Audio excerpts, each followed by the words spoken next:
안녕하세요, 둘리아빠입니다. 자, 이번 영상은 원봉돌 수조 찌맞춤 2탄 영상을 찍어 보려고 합니다. 뭐 크게 달라진 거는 없는데 아무래도 초보분들은 이렇게 이런 봉돌보다도 깎는 봉돌을 이용해서 많이들 쓰시잖아요. 그래서 이 깎는 봉돌을 이용해서 찌맞춤을 하는 방법도 예기치 못한 이 부력이 맞지 않았을 때 어떻게 주변 소품들을 이용해서 활용을 하는지 그런 것들까지 좀 종합적으로 해서 찍어 보려고 합니다. 그리고 저 말고도 많은 조사님들께서 이미 뭐 다양한 찌를 보유하고 계실 텐데요. 이렇게 찌를 사면 저는 이렇게 찌 맞춤을 다 해놓고 이렇게 찌통에 같이 보관을 해 놓습니다. 예, 이렇게 해놓으면 나중에 찌를 교체를 해야 될 때 바로바로 쓸 수 있다라는 장점이 있으니까 참고 정도만 해주시고요. 자, 한 가지 찌를 골라서 제가 찌 맞춤을 다시 한번 해보도록 하겠습니다. 자, 이렇게 맞추고자 하는 찌랑 핀크립 그리고 유동찌 스토퍼, 예, 이렇게 준비물이 필요하고요. 일단 이렇게 걸어 놓고 바로 결속해 줄게요.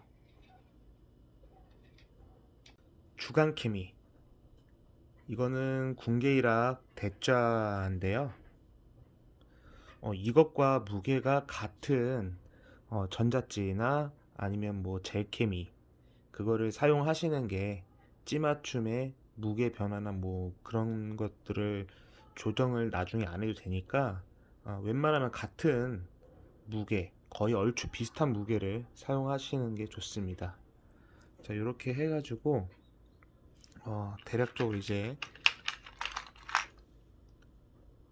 대충 맞겠다 싶은 봉돌 있잖아요. 봉돌을 꼽고 수조에 넣어 주도록 할게요.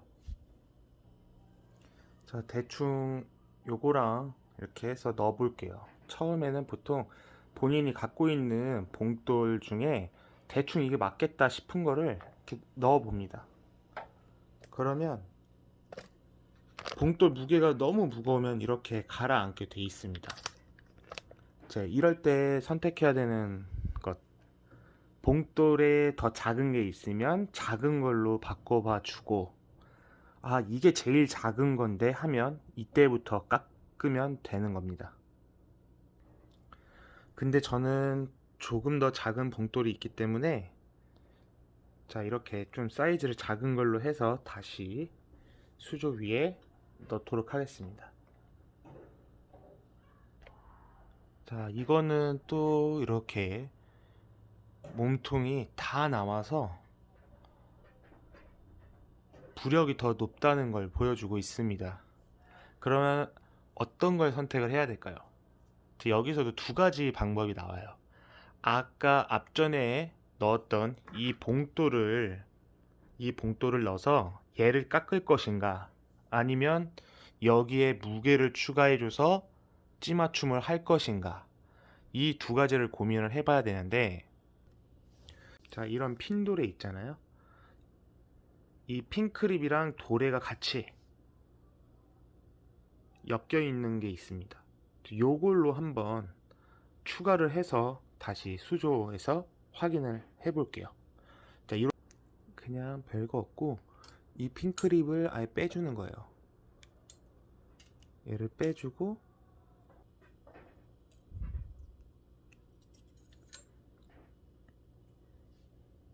그리고 수조에 다시 넣을게요.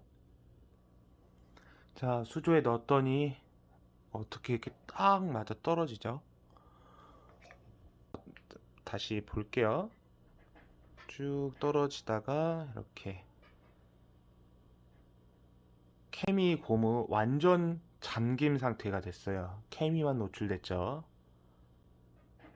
자, 이로써 뭘 확인을 했죠?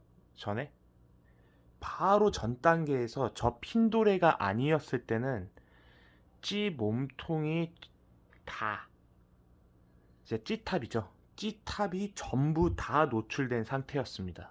근데 저 핀도레를 추가를 해주니까 이렇게 딱 맞아 떨어졌어요. 그럼 이미 이제 가벼운 상태에서 다시 이렇게 딱 중간 정도 단계로 만든 과정을 직접 거쳐왔잖아요. 자, 이 상황에서 이제 봉돌을 깎아 주겠습니다. 그럼 자, 저는 이런 거 개인적으로 깎을 때 이 손톱깎이를 애용을 합니다. 자, 손톱깎이로 이런 식으로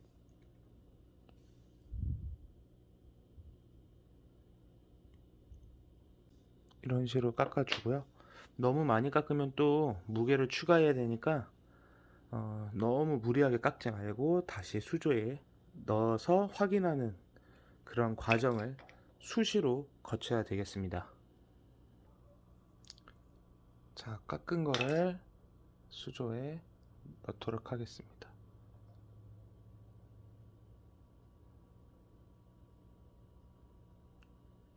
자, 이번에는 이렇게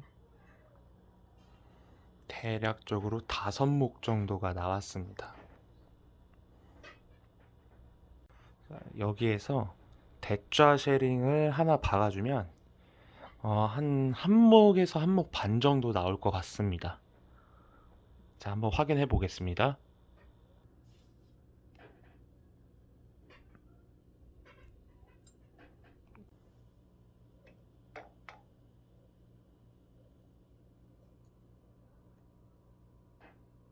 쭉 내려가서 대략적으로 한 목이 나왔음을 확인할 수 있습니다. 근데 이렇게 낚시를 해도 됩니다. 원봉돌 채비로. 자, 어떤 상황에서 이렇게 낚시를 해도 되냐? 자, 이 상태에서 소자 쉐링을 받고, 자, 케미가 그러면 이렇게 잠기겠죠? 자, 이렇게 케미 딸깍이 될 겁니다.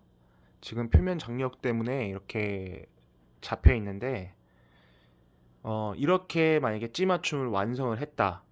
그러면 낚시를 할 때 무조건 이만큼 내놔야 돼요. 한 목은 내놓고 낚시를 해야 돼요. 그래야 밤에 낚시할 때 찌보기도 편하기 때문에 적당히만 올려놔야지 이만큼 내놓고 있으면 이게 좀 이렇게 올라와도 눈치를 잘 못 챈단 말이에요. 그래서 적당히는 이렇게 내놔야 나중에 밤 낚시할 때 보기 편하잖아요.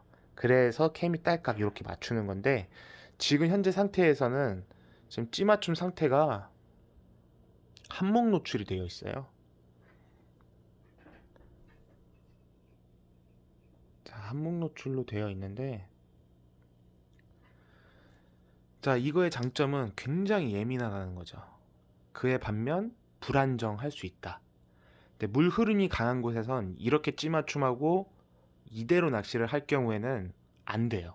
그러니까 좀 양어장 같은 데서는 지금 이 추운 겨울에 입질이 예민해져 있잖아요. 이럴 때는 그냥 대충 한 목 정도 맞춰놓고 자, 이 정도 맞춰놓고 이대로 그냥 들고 가서 낚시할 때 똑같이 이만큼 내놓고 낚시를 하시면 됩니다.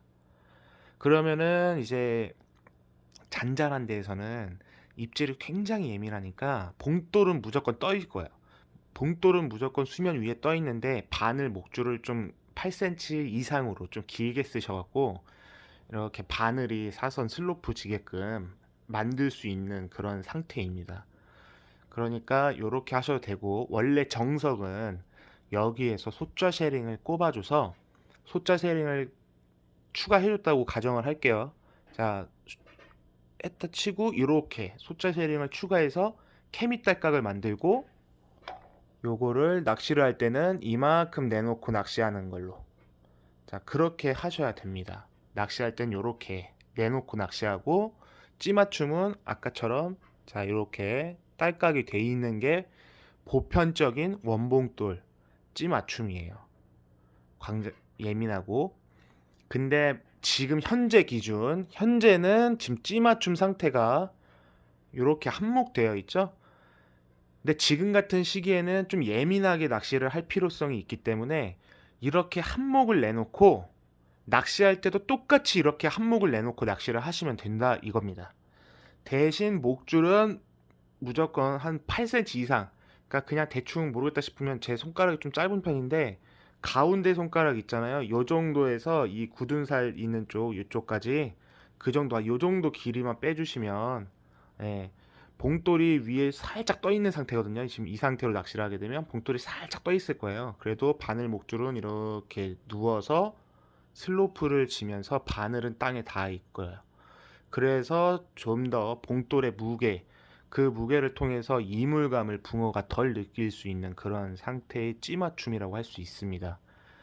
그래서 이렇게도 낚시를 하시다가 뭐 좀 허챔이 빈번하거나 뭐 빨림 입질이 너무 많다. 그거는 이제 바닥이 어떤지를 모르니까 그렇거든요. 바닥에 들어올 수도 있고 아니면은 이제 유속 또는 대류가 있어갖고 찌가 조금 흐른다거나 뭐 이런 상황이 있을 경우에는 그냥 소자 쉐링을 다시 박아줘서 이렇게 찌맞춤을 다시 이렇게 케미 딸깍으로 만들어 주시고 낚시할 때 내놓는 방식으로 그렇게 낚시를 하시면 될 것 같습니다. 그래서 지금 현재 시점에서의 찌맞춤이라기보다는 그냥 이 두 가지를 잘 기억하시면 될 것 같아요. 케미 딸깍을 만들고 낚시할 때 이렇게 내놓고 낚시를 하느냐, 아니면 처음부터 이렇게 찌맞춤은 한목 노출 이렇게 해놓고 낚시할 때도 이렇게 한목 노출 해놓고 낚시를 하느냐, 이 두 가지가 있다고 보시면 되겠습니다. 그럼 반대로 나는 낚시할 때 이렇게 잠겨놓고 하고 싶어. 어? 케미가 이렇게 딱 잠겨 있어서 여기서 이렇게 솟구치는 거 보고 싶어. 밤에 전자찌가 수면에 이렇게 살짝 나와갖고 반짝반짝 하는데 이제 이게 미사일 올라오듯이 쫙 이렇게 올라오는 걸 난 보고 싶다. 자, 그러신 분들은 어떻게 하냐?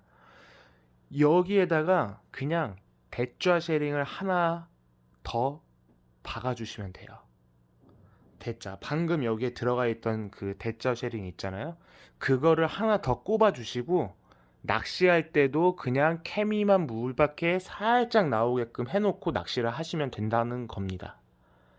자, 그렇게 한 가지 더 추가해서 총 세 가지 방법으로 내가 원하는 이 노출 위치에 따라 그거에 이제 맞춰서 할 수 있는 방법을 말씀을 드렸고요. 어, 최대한 설명을 좀 이해하시기 편하게 해봤는데 잘 이해가 되셨을지 모르겠습니다. 자, 이렇게 찌맞춤하는 방법을 다시 이 깎는 봉돌이죠. 납봉돌. 이게 좀 친환경적이진 못하죠. 이게 이제 납이 어떻게 뭐 배출도 문제고 다 그런 거니까. 어쨌든 많은 분들께서 자주 그래도 지금 초보자분들은 보통 이걸 많이 쓰시기 때문에 이걸 통해서 원봉돌 찌맞춤을 하는 과정을 좀 다른 방식으로 이렇게 찍어 봤습니다. 자, 도움이 됐으면 좋겠습니다. 감사합니다.